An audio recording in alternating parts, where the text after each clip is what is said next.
গেল শুক্রবার তেহরান সহ কয়েকটি শহরে ইসরায়েলি হামলায় ইরানের বেশ কয়েকজন সামরিক কমান্ডার, বিজ্ঞানী এবং বেসামরিক নাগরিক নিহত হয়।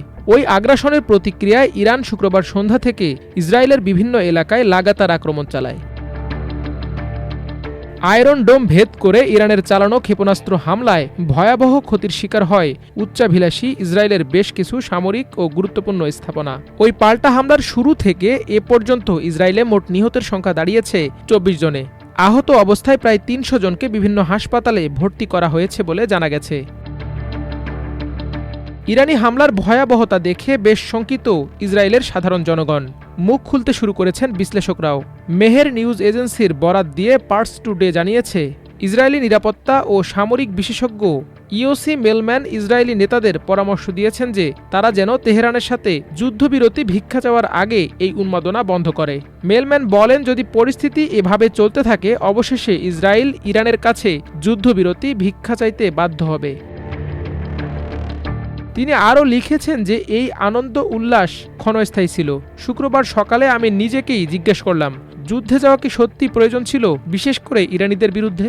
ইসরায়েলি এই বিশেষজ্ঞ জোর দিয়ে বলেন, ইরানিরা ঐতিহাসিকভাবে কষ্ট সহ্য করতে প্রস্তুত। আমি তাদের ত্যাগ স্বীকারের মানসিকতার বিষয়টি স্মরণ করি, যেমনটি তারা ইরাকের সাথে ৮ বছরের যুদ্ধে নজিরবিহীন ত্যাগের প্রমাণ দেখিয়েছিল। তাই আমি অনুরোধ করছি, হতাহতের সংখ্যা কমিয়ে আনুন এবং মার্কিন প্রেসিডেন্ট ডোনাল্ড ট্রাম্পের সাহায্যে চুক্তির মাধ্যমে এই যুদ্ধ উন্মাদনা বন্ধ করুন। অন্যথায় শেষ পর্যন্ত আমাদেরকে যুদ্ধবিরতির জন্য ভিক্ষা চাইতে হবে এবং ইরান তা প্রত্যাখ্যান করবে।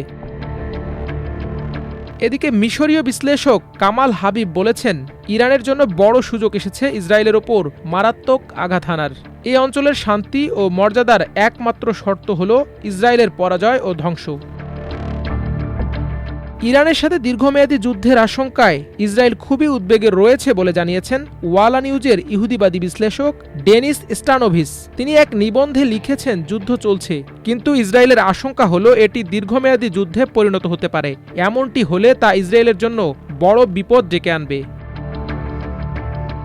ইসরায়েলের জায়ানিস্ট সেন্টার ফর সিকিউরিটি রিসার্চের গবেষক এবং সামরিক গোয়েন্দা পরিষেবার ইরান বিষয়ক ডেস্কের সাবেক এই প্রধান আরও বলেন, যুদ্ধ যদি দীর্ঘ সময় ধরে চলে তাহলে তা ইসরায়েলি অর্থনীতি এবং সমাজকে ভেঙে ফেলবে। ইসরায়েলের এটা বুঝতে হবে, ইরানের পরমাণু বা ক্ষেপণাস্ত্র কর্মসূচি সম্পূর্ণরূপে বন্ধ করার ক্ষমতা তাদের নেই এবং দ্রুত ইরানের সাথে তাদের যুদ্ধ শেষ করতে হবে। মাল্টিমিডিয়া ডেস্ক, আমার দেশ।